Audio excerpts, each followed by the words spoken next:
on the day when Augustine, the ruler of the Eastern District, got engaged to the daughter of a powerful family. He dealt with a group of women, those fluttering around him like butterflies. Some wanted money, others wanted power, and there were also those who longed for a bit of Augustine's love. When it was my turn, he sat behind his desk and asked me, "Oriana, what do you want?"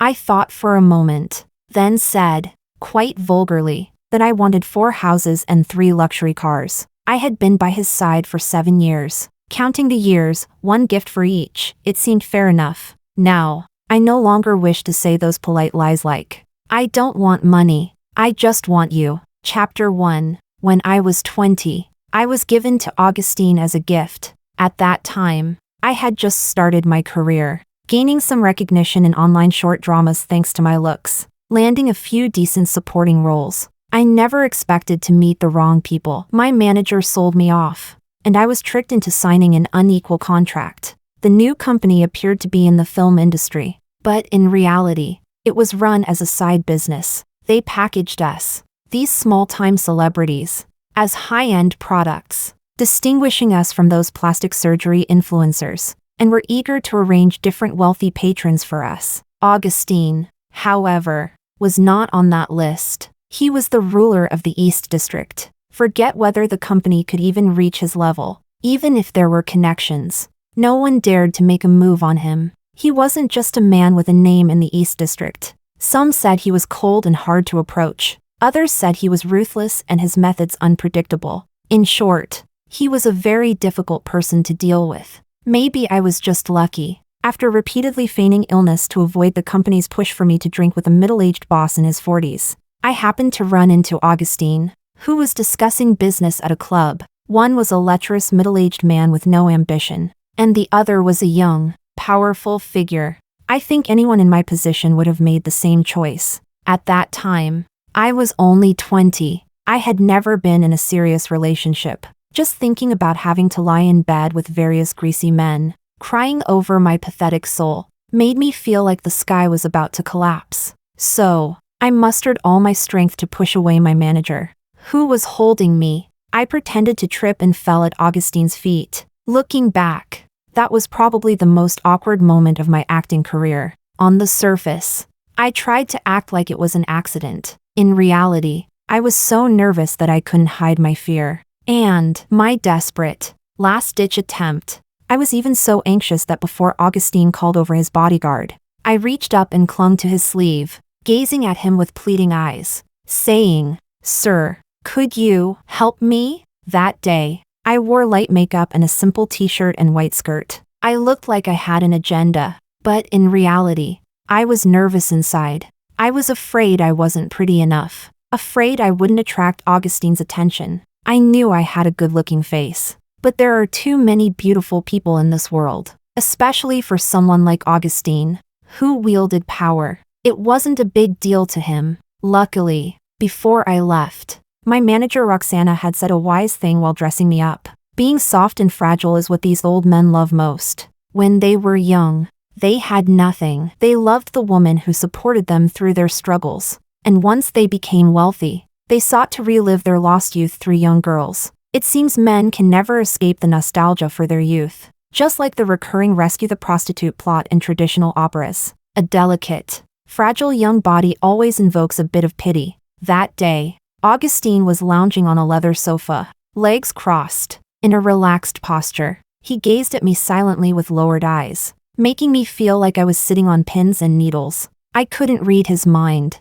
and I was so nervous that my back was soaked in cold sweat. It wasn't until his cool fingers gently lifted my chin, and his deep black eyes locked onto mine, that I felt as if he had seen straight through my soul. I heard his low, textured voice say, "What's your name?" He asked for my name. It was a good sign. I sighed in relief, thinking I might succeed, and whispered, "Oriana." "My name is Oriana." I thought he would ask more questions. To my surprise, he just coldly replied, and then said, "All right, I'll remember it." He waved his hand, signaling Roxana, who had been too scared to speak, to take me away. I was stunned. When you're young, It's hard to hide your emotions. After I realized what had happened, my face drained of color, and I felt like my life was over. All I could think about was the massive breach of contract penalty I couldn't afford, and how I was about to leave the industry. When I got back, Roxana pointed her finger at me and yelled, "Oriana, don't you want to help your dying mother? You dare provoke Augustine? Do you want to drag everyone down with you? Do you even know your own worth?" Just a few days ago, the hottest newcomer, Helen, tried to get close to him and was immediately cut off from all resources. "What makes you think you have a chance?" I stood there, feeling hopeless, as she yelled at me, unexpectedly. Halfway through her rant, she got a call. I saw her answer, surprised at first, then hesitantly nodding and finally hanging up, her expression changing as she looked at me. My heart skipped a beat. That night, I was sent to a villa in the northern part of the city with my termination contract. As a gift, I was given to Augustine. Chapter 2. I spent 7 years by Augustine's side. I was also the only one who successfully approached him using poor acting skills during those years. For such a unique situation, many people like to romanticize it as, "He is different with you," or "You are special." As a girl who came to the capital to make a living, I wasn't immune to such fantasies. Sometimes, I would wonder, why did Augustine fall for my tricks in the first place? When he was in a good mood, he would stroke my back lazily and say, "Maybe it's because your acting is good." I could tell he was teasing me. In fact, Augustine wasn't as unpredictable as people made him out to be. On the contrary, most of the time, he was very quiet, with only me chattering away beside him. By all logic, my noise should not have fit the market at the time. Maybe he also felt that it would be too lonely to remain silent in this vast villa. But if you were to judge Augustine's character based solely on his good temper, it would be a bit too naive. About half a year after I was brought to his side, I was first allowed to accompany him to Miami for business. At that time, I was young and curious about everything, though I had already heard about some of his methods and influence. I still thought society was either about wealth and power or pure black and white morality. At worst, it would be just like in those dramas, where I'd pretend to see and hear nothing and protect myself. But when Augustine forcibly gripped my hand and made me hold the knife, cutting off that white man's hand, I was paralyzed with fear, my insides cramping uncontrollably. I remember running outside to vomit for a long time, but I could not stop hearing the man's agonizing screams in my ears, until, eventually, the screams faded. I was trembling all over, unable to even imagine what I had witnessed in my mind. Only cold sweat continuously poured down my neck and soaked into my clothes. Luckily, the hairs on my body stood on end, making me sensitive to everything around me. This allowed me to notice Augustine's indifferent, uninterested expression when he came out and looked at me. In summary, it was boredom. My heart skipped a beat. Boredom, that was deadly, especially for someone like me, a newly promoted lover. I was panicked at that moment, so much so, that when I look back now, I'm astonished by my own reaction, whether I was truly scared or just young and fearless. I dared to seduce Augustine in the backseat of the Maybach on our way back to the hotel. With poor acting and a disorganized posture, I actively surrendered. Chapter 3. Honesty is always the ultimate weapon. The day Roxana handed me over to Augustine, she gave me one final piece of advice. Don't flatter him. Don't try to be seductive. Just keep your natural self, and how long you can hold on will be your fate. So, when it came to intimacy, Augustine always took the lead, and I passively endured. I had never been bold or proactive. Augustine, however, was a man of restraint. He had strong self-control, and only on rare occasions, when something bothered him, would he have his assistant call me to bring me over. Sometimes, it was just to sleep with him. Other times, he would quietly sit beside me, listening to me recount stories about my experiences on set. I would chatter away, dry-mouthed, unsure how much he actually listened to, or if he simply saw me as a lullaby machine. Seeing him always half closed his eyes, I dared not ask any further. So, in these past 7 years, many people couldn't understand why I had stayed by Augustine's side for so long. As for my looks, I wasn't the most beautiful. As for my temperament, I could be a bit impulsive and talkative. I had often gotten into conflicts with others over that. Some fellow girls seriously analyzed it for me. Maybe he really likes you. I think so too. Otherwise, why would he treat you so well? After hearing it often, I began to entertain some fleeting thoughts. Was there something truly unique about me in Augustine's eyes? After all, for someone like me, just over 20, falling for Augustine had been an incredibly easy thing to do. Chapter 4. After Augustine brought me into his life, not only did my debts to the company disappear, but even my mother, who had been ill for many years, was given the best medical care. Though to others, these were just the most insignificant benefits of being with him, I was truly grateful to him from the bottom of my heart. My mother had been sick for many years, and our family savings had long been drained. My father, unable to bear the pressure, chose to escape and left my mother and me. If it hadn't been for my former manager discovering me and helping me earn a little money, my mother might not have survived to this point. He helped me, but also sold me. Our relationship could be defined as that of a patron and a horse, or as enemies. But Augustine was different. It was hard for me to define the relationship between us. So, when we passed by the hospital, and he suggested that we visit my mother, I thought it was just a polite gesture from him. Augustine had always been a dignified man. My mother, curious, asked what our relationship was. I was afraid she would see through it, and didn't want to offend Augustine, so I became nervous and didn't know how to respond. But to my surprise, Augustine calmly and naturally introduced himself. Hello, Auntie. I'm Oriana's boyfriend. My surname is Jean, and my name is Augustine. I froze. Boyfriend. I thought I was just his hidden lover, and maybe it was that very day. As I watched Augustine, no longer in the posture of an authoritative figure, chatting with my mother, smiling gently, with no sign of impatience, that I suddenly felt my heart race, beating like a drum. Chapter 5. When Augustine wants to pamper someone, his subtle and unnoticeable way of doing so is almost impossible to ignore or refuse. He never asks me what I want, yet he always seems to see through my needs. He gives me resources. He gives me connections. He takes me to meet people and never hesitates to introduce me to the outside world. He affectionately calls me Oriana and tells others that he is my boyfriend. Yes, that's right, not I'm his girlfriend, but rather, he, Augustine, is the outside boyfriend of actress Oriana. It's as if the complicated ties and darkness between us existed only in my own anxious mind. Sometimes, when he's busy flying from one place to another, he would still appear unexpectedly on the set when I'm done filming,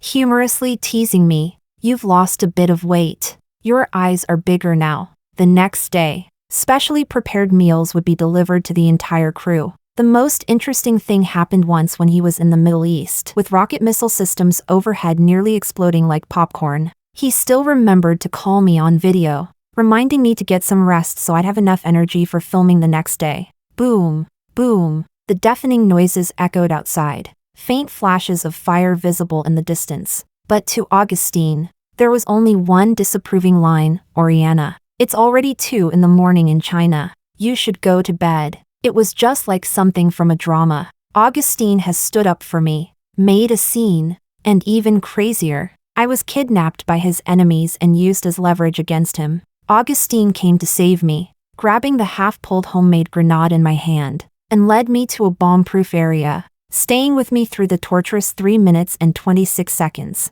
Later, I saw an explanation about the suspension bridge effect, a psychological bias in emotional perception triggered by certain circumstances. There was also a Korean drama term for it, called the blockbuster effect. Because the experience was so overwhelming, it became unforgettable, and after that, it was difficult to see any other man's state experience as comparable. Looking back now, if Augustine truly had feelings for someone, something like exposing his vulnerabilities to be kidnapped and threatened by his enemies would never have happened in the first place. Fortunately, I wasn't someone who wore my emotions on my sleeve back then. I was a bit insecure, a bit complicated. I would often doubt myself, torn between whether it was real or not, and it was during this time that a woman appeared in Augustine's life. She made me take a step back from the edge of the cliff before I could sink any deeper into the mire. Chapter 6. She was a newly debuted actress. Her name was Carmen. Like me in my early days,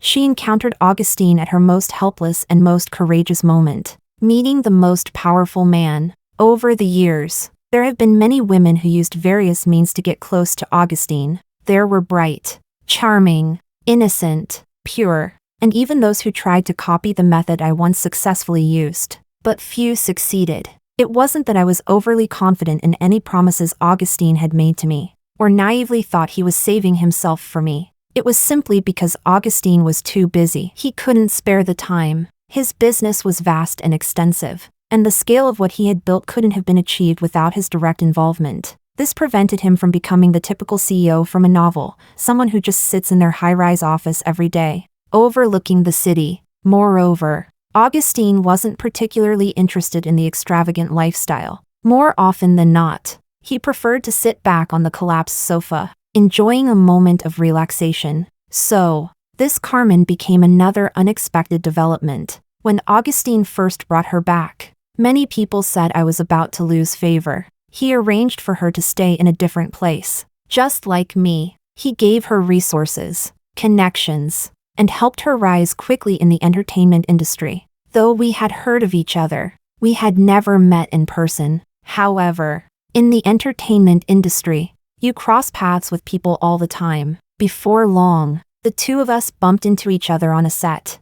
I wasn't sure how Carmen usually interacted with Augustine, but I knew that when Augustine wanted to pamper someone, he made them feel as though he was willing to give them the world. Compared to those wealthy patrons with bizarre preferences and crude words, it was truly a world of difference. On top of that, Augustine was good-looking and usually easygoing. Carmen must have taken it seriously. During filming, she deliberately made mistakes and even suggested to the director that, for authenticity, she should slap me as the script called for. The director was in a difficult position, as we were both connected to the same patron, and he didn't want to offend either of us. This made Carmen unhappy, so she called Augustine right there to complain. I overheard her intentionally loud phone call, and then I heard Augustine's low voice comforting her. "Okay, I understand." It sounded like she had received some kind of promise. After hanging up the phone, Carmen looked at me with a "let's see what happens" expression.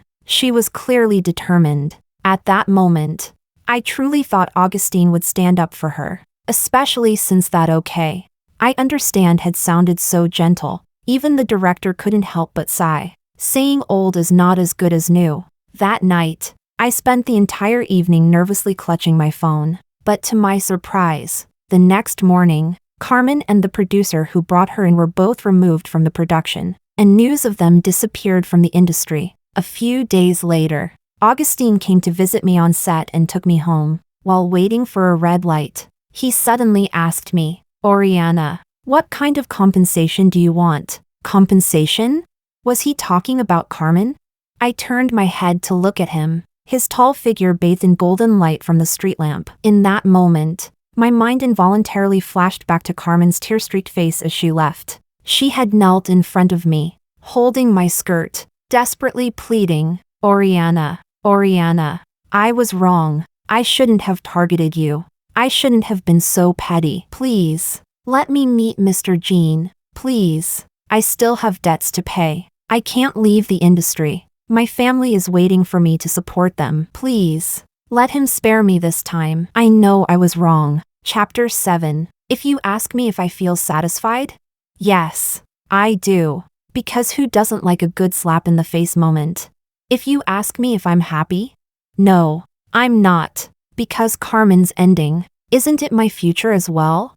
Augustine Jean is like a poppy flower. He lures you in with a life of luxury and indulgence, making you addicted, and once you've fallen deep into it, he coldly tells you that it's not his true nature, but our own greed that led us to believe it. When he's willing, he gives you a bit of love. When he's not, you're nothing. So, I shouldn't have been so repeatedly doubtful, questioning whether he was sincere with me. What I needed to do was simply lower my gaze and softly say, "No need, Mr. Jean.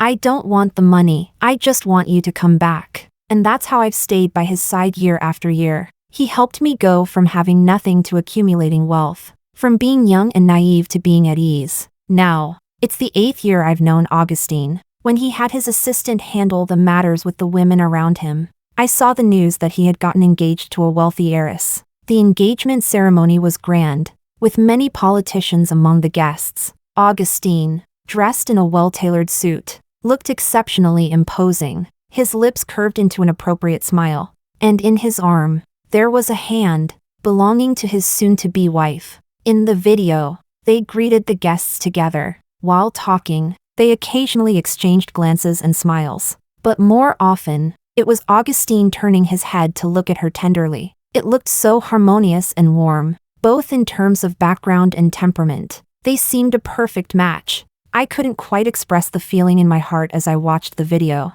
There was a tinge of bitterness, and also a sense of emptiness and numbness. It was probably like flipping to the ending of a serialized novel unexpectedly, right when it's supposed to be a happy ending, or like getting a text message while eating alone, eagerly opening it, only to find it's just a greeting from the service provider. I had once wondered what I would do when Augustine truly had someone he liked or was getting married. Should I leave voluntarily? Or should I take the chance to make some money?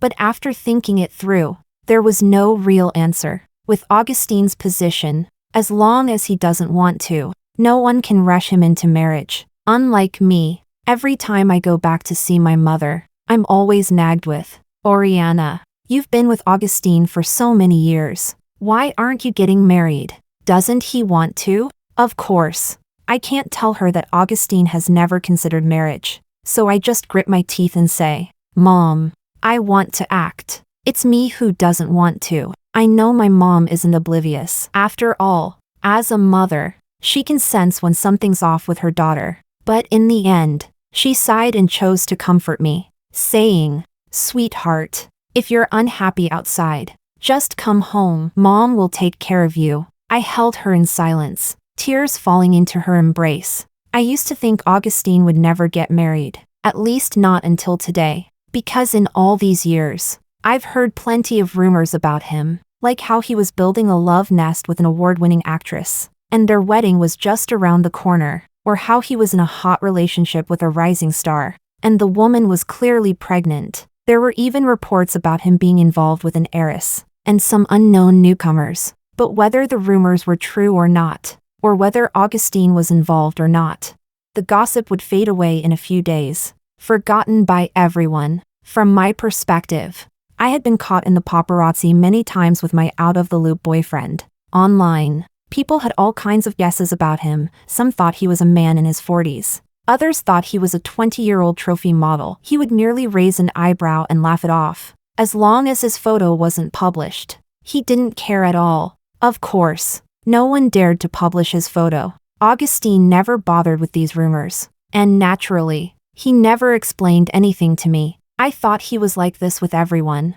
and never imagined that one day, he would actively handle his own rumors. I think this time, Augustine might be serious. Chapter 8. He had his assistant pay off those girls with hush money. Some wanted money. As long as the money is right, everything can be discussed. Some wanted power. "You help me handle this, and I'll keep quiet." There were also those who wanted a bit of Augustine's love. "Augustine, I really like you. I just want to stay by your side. Please don't reject me, okay?" They were confused. The consequences and outcome would likely be no different from Carmen's back then. When it was my turn, I waited for several days. I spent nights tossing and turning, unable to sleep. But the call from the assistant never came. I thought they might have forgotten about me. Just as I was about to call them myself, I received a call from Augustine. It was from him personally. He gave me an address and asked me to come over. I nervously changed into a new outfit and rehearsed in my mind over and over what I should say when I got there. But when I opened the door, I was met with a shy yet radiant smile. It was Augustine's fiancée, Karen. I knew her. No, to be precise, I had done some research on her. Karen's grandfather was a 3-star general from a certain military district. Her parents were the typical example of a union between the political and business worlds. Over the years, Augustine had shifted his business focus towards a more legitimate path, wanting to go deeper. Marrying Karen was understandable. He called me over today because his fiancée liked me. Yes. Purely liked me. Karen, Miss Oriana. You're really beautiful. No wonder they say many stars don't look as good on camera. The lens doesn't even capture half of your beauty. I smiled and replied, thank you. You're beautiful too. It wasn't all politeness. She truly was stunning. Not in the usual, jaw-dropping way you'd find in the entertainment industry, but with a remarkable presence. That innate aura she carried. Something I could never outshine. No matter how grand my clothes or how rich my character was on screen, Karen had the type of personality that made people feel at ease. A happy, energetic type. She never let the conversation die down. Even my usually talkative self seemed a little reserved around her. The dinner was lighthearted, with laughter ringing out from time to time. Karen even asked about my relationship with Augustine. Oriana, how did you meet Augustine? Although Augustine hadn't mentioned it before, I knew this was the moment when I should say we were just ordinary friends. But Augustine spoke before I could. She's my ex-girlfriend. His voice was still steady and calm. Oriana is my ex-girlfriend. We were once in a relationship. The polite smile on my face nearly froze, and my hand by my side tightened. I didn't know how to react. Karen, however, merely responded with a nonchalant "oh" and said indifferently, I see. That's too bad. Too bad. She wasn't being sarcastic. She genuinely didn't care. And yet, that made it more humiliating than a slap in the face. At the time, I didn't quite understand what she was really regretting. After the meal, she kindly said she had other things to attend to and quickly left. It wasn't until I got home, sitting on the balcony, lighting a cigarette, that I suddenly understood. Through the smoke swirling around me, it became clear. Karen liked Augustine. The way she looked at him was so familiar. It reminded me of myself when I first felt that way. But Karen's feelings for Augustine were genuine, and her indifference was real too. Augustine's calmness, in fact, was identical to the way he had introduced himself as my boyfriend to my mom back then. He didn't care. They didn't care to lie, because in their circle, there was no need to fabricate lies to achieve their goals. Compared to my insecure, sensitive, and disguised feelings, Karen seemed like the true companion to Augustine. After asking that question, she saw my discomfort and, to ease the atmosphere, even casually mentioned that she dated quite a few boyfriends while studying in the UK. I've always known that I won't end up marrying any of them. Marriage is never something I can control, but that doesn't stop me from enjoying love before marriage. It's okay, Miss Oriana. I don't mind. You don't need to take it too seriously. Karen said she liked one of my performances very much. She thought my character, the second female lead, was so devoted to the male lead that it was heartbreaking. It was the male lead's fault for not recognizing me. That drama was called the Daisy Chronicles. Daisy was the name of the female lead in the script. It had nothing to do with me. It was a role Augustine had offered me back when I had just joined him. At that time, my acting wasn't great. I wasn't professionally trained, and my earlier performances weren't anything to write home about. This role was what truly helped me break through. The first time I really appeared in the public's eye. Back then, there were people who asked, Oriana, how did you suddenly get so good at acting? You've improved so much. Some fans came up with excuses for me. This proves that unrequited love is what our sister thrives on. But no one knew. I was 20 then, both afraid of Augustine and addicted to his endless kindness toward me. In that mix of fear and longing, I was able to perfectly present this role. Chapter 9. Finally, Augustine and I sat down at the negotiating table. A long-awaited spring rain arrived with it. The dramatic confrontation I had imagined never came to pass. Augustine, as usual, returned to the villa and quietly sat with me to finish dinner. Then, he looked at me gently and asked, Oriana, what do you want? I knew this day would eventually come. I didn't expect, however, that after all these years, it would feel so ordinary and simple. I thought for a moment. I had spent 7 years by his side.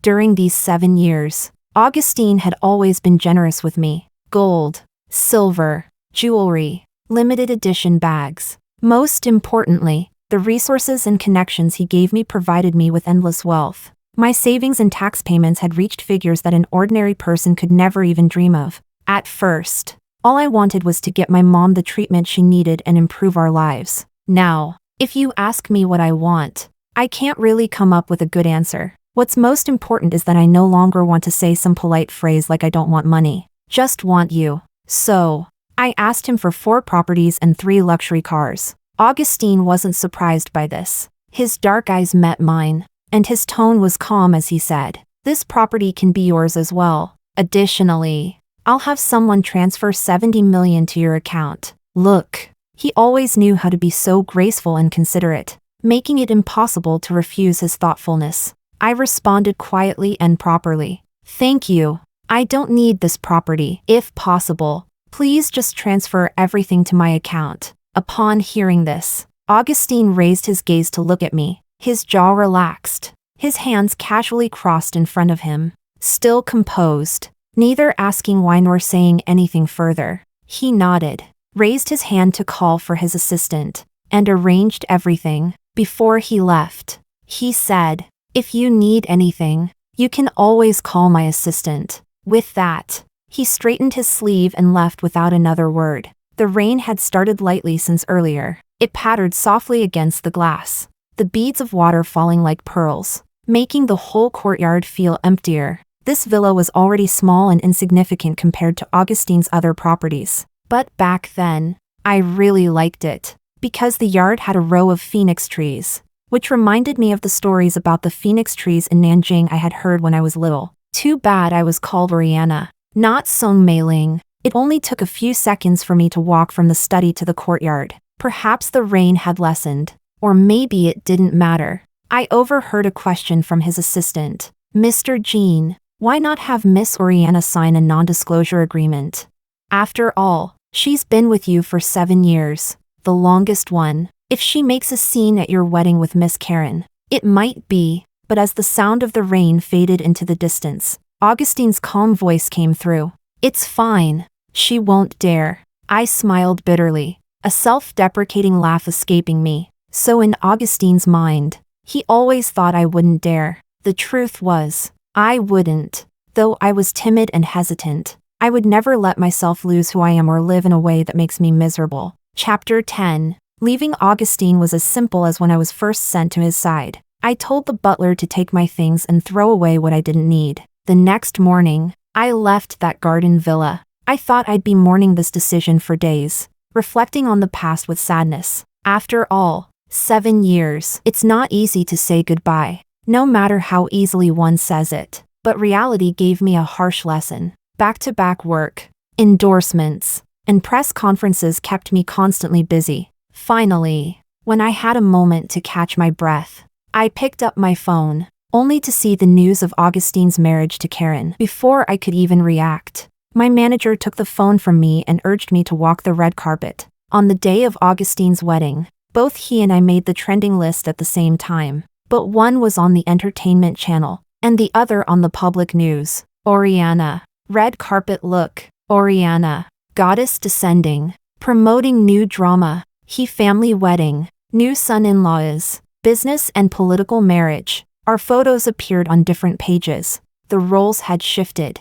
I was now in the limelight, while he was in his world of tenderness. After this busy period, I still didn't have time to rest, because my mom's illness flared up again. I spent a huge amount of money on her treatment. I hired the best medical team for her. Money flowed like water, yet it never seemed enough. But in the end, I couldn't save her. My mom told me that death wasn't scary, but what she feared was that I would be left alone in this world. "Sweetheart, I never wanted you to earn money for the family. I only wish for you to be happy. It's all my fault. Not being able to do better and burdening you, making you so sad." I held her hand as it drooped, crying until I couldn't speak. When I went back to our old house to clean up her belongings, I found that she had already prepared my New Year's red envelope. Inside, there was 2,000 yuan, money that wasn't transferred from my account to hers. It was what she had saved up little by little from doing odd jobs.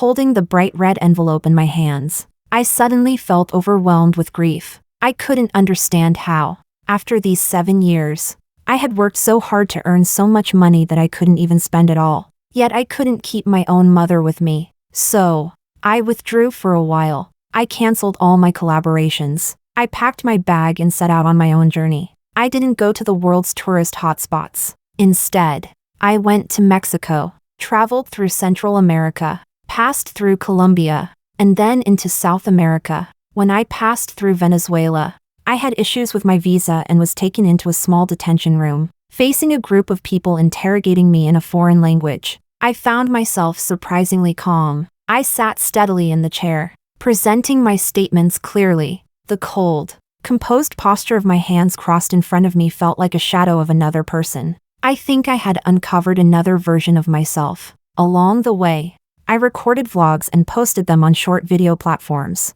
At first, fans and strangers alike didn't understand what I was doing. No acting, no replies to comments, just trudging through mountains and crossing rivers alone in the wilderness. But later, they walked with me through the highest capital, through the driest lands, and to the ends of the earth. Gradually, the screen was filled with comments. Oriana, remember to bring me freedom. This topic once again made the trending list. It sparked a discussion among netizens about life. By the time I reached my final stop, I was back in the East District. With the New Year's red envelope my mom left me, I bought a nearly obsolete popsicle from a small neighborhood supermarket in an old residential area. Then, I sat under a shady tree, slowly savoring it. When the popsicle melted and the sun set, I patted the dust off my pants. In the afterglow of the sunset, I never looked back again. Chapter 11. After that day, I moved all my business from the front stage to behind the scenes.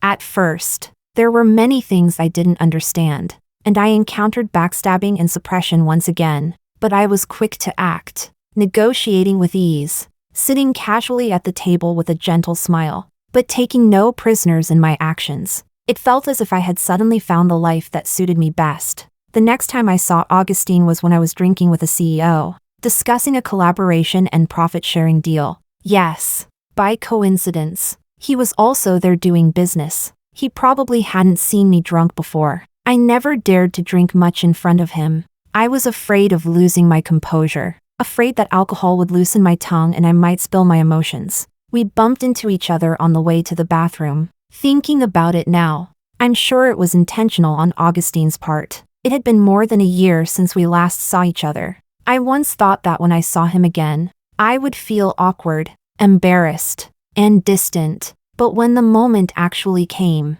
it felt more like seeing an old friend I hadn't spoken to in a while. It was so easy. I nodded lightly, gave him my usual smile, squinted my eyes, and said, "Long time no see, Augustine." That day, Augustine escorted me back to the private room. He didn't leave. Instead, he sat down under the delighted gaze of the CEO. Hey, if I'd known Ms. Oriana was the CEO's friend, I wouldn't have hesitated. No problem. Let's stick with the plan. 70-30 split. Tomorrow morning. No, I'll have my assistant sign the contract right away. I turned my head, propped my arm up, and looked at Augustine. I noticed his brow was relaxed, his expression the same as usual, but the curve of his lips was slightly flattened. He was angry. But what was he angry about?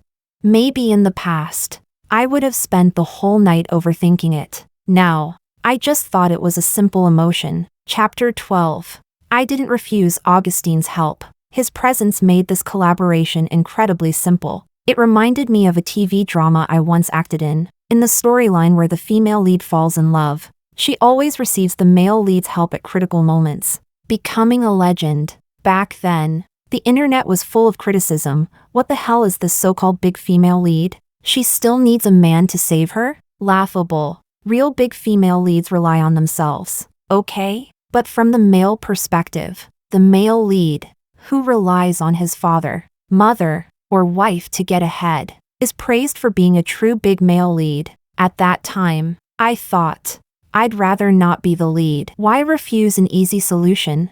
After leaving the hotel, I stood by the road. Augustine came out of the main door, looking down at me and asking, "Where are you going? Let me give you a ride." I looked at his elegant features under the moonlight and couldn't help but laugh. "You've forgotten. Now I'm someone who has a car and a driver when I go out." Augustine froze for a moment. It was rare to see him out of his element. He paused, then asked, "Did you sell everything I gave you?" Yes. I nodded. The houses had depreciated in value over the years, and the cars would only lose more value if kept. So I figured it was better to cash them in and let them go to a better place. Augustine was silent for a moment before speaking again. Maybe the evening breeze had cooled him down, or maybe it was just the way he sounded. But his voice came out a bit hoarse. Why didn't you call me before? Call him? For a moment, I almost misunderstood. Then, it hit me. He was referring to the time when I had encountered some trouble and didn't reach out to him for help. After all, he had left me with a message: if you need anything, you can always call my assistant. How should I respond? I smiled faintly and said, CEO. I don't know if you've heard that saying online, a good ex should be as good as dead, right? Chapter 13. Augustine didn't say anything. After that night, we never saw each other again. I threw myself wholeheartedly into my career, and my success grew steadily. Meanwhile, Augustine turned to politics. His shift in identity and status also changed the direction of his career. In the East District, with his departure, I gradually became his replacement. The first thing I did after gaining a solid foothold was to acquire those film companies that posed as entertainment businesses while actually engaging in side operations. For those who agreed to sell to me, I settled every penny of the account. For those who refused, they couldn't blame me for using certain methods to get what I wanted, taking the lion's share without lifting a finger. As for the girls under my name, I made sure every single contract they signed was clean and straightforward. Over time, every female celebrity, no matter how big or small, facing shady contracts, willingly came to me. In the entertainment industry, many things don't need to be explicitly said. Fans will fill in the blanks. Thus, those dirty dealings that the capital couldn't shake began to be exposed to the public eye. Spring passed, and autumn came, the scorching heat and the cold winters, until one day, while I was negotiating a deal, a girl suddenly stumbled and fell at my feet in a panic. Before the bodyguards could surround us, she grabbed my sleeve tightly, mustering all her courage, her eyes burning with desperation as she looked at me, pleading, "Please, help me." I looked down at her, noticing the light makeup, the simple white dress she wore, and the fear and clumsy acting that were immediately apparent. I smiled and asked her, "What's your name?" She replied, "My name is Oriana." Sis, we have the same name. I'm also called Oriana. Extra Chapter 1, Augustine. Augustine admitted it. When he first accepted Oriana, he thought she was truly interesting. She reminded him of a cat he had found when he was a child. She was terrified, but still, for the sake of food, she nervously exposed her belly to show him affection. Augustine also admitted that, over time, he truly developed feelings for Oriana, which was why he eventually chose to replace her with Carmen. Because, for him, falling in love with a girl was something he never allowed himself to do. It would make him passive. It would create weaknesses. It would make him unable to be ruthless. This didn't align with his life plan. In his eyes, women and money were no different. If he wanted something, he could fight for it. Once it was in his hands, it was meant to be enjoyed, not to be a burden. But Augustine could never understand why. The day Carmen called him, he got so angry. He was angry at Oriana for not using her position to her advantage, for not bullying others when she could. He was also angry at her for not making use of her resources. That was why, when he picked her up that day, he asked, "What kind of compensation do you want?" After hearing Oriana's answer, Augustine, instead of being angry, laughed.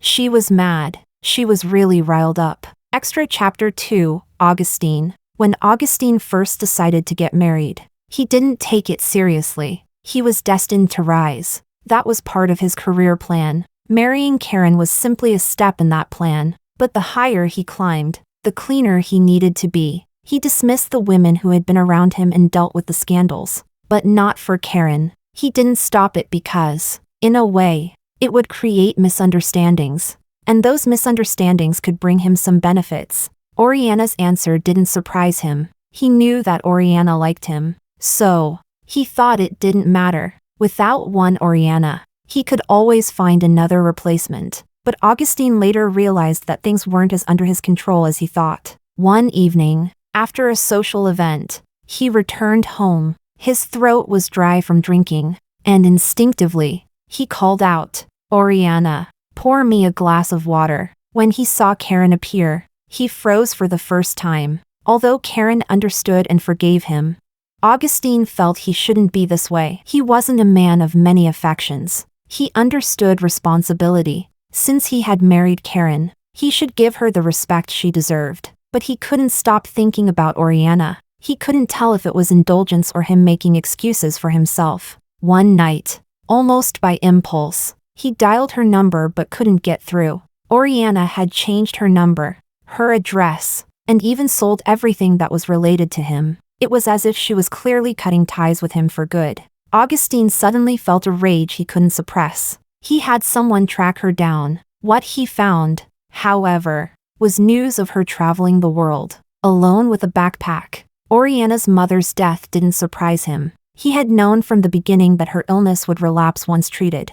And for Augustine, life and death were part of the inevitable, and he didn't feel much about it. So, he began to secretly follow Oriana's life through short videos. Through her vlogs, he saw her walking across mountains, and for the first time, he realized she was quite good at socializing, passionate, and persistent. He watched her climb snowy mountains alone, trek through the wilderness, and walk past Syria, finding a Damascus rose among the ruins. She seemed like a completely different person from the Oriana he once knew. In Augustine's memory, Oriana had always been a little spoiled. So when he saw these moments, he even began to doubt. Was the Oriana he had been with the real her? Or was it a facade? Was she pretending? Or was she afraid of him?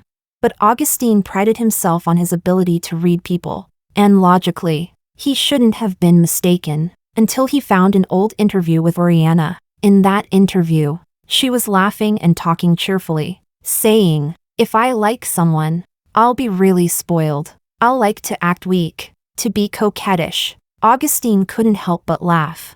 Then he paused and wondered, when exactly did she stop being so spoiled?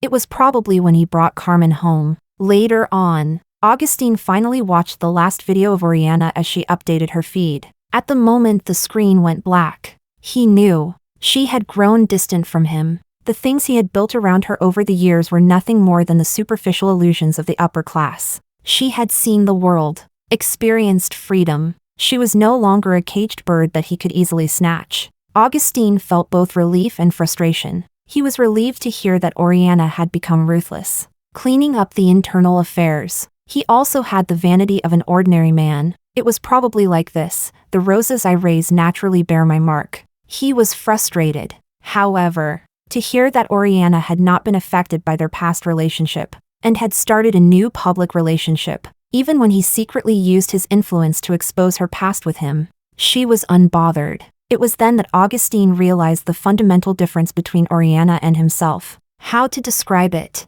Maybe it was like that day when he was about to send Oriana home. He had intended to reconcile with her, to start over. If she refused, he could always use force to impose his will. After all, to him, there was nothing he couldn't have if he wanted it. But Oriana refused him. Yet, as she was about to leave, she suddenly looked at him with a bright, beautiful smile, her eyes crinkling as she said one sentence. She said, "Augustine, don't think I'm being too sentimental, okay?" Just like that night, she chattered on beside him. "I recently learned a phrase: look at my past experiences, understand my struggles and lows, and give me hope and a new beginning. I think this is the distance that suits us best." What did that mean?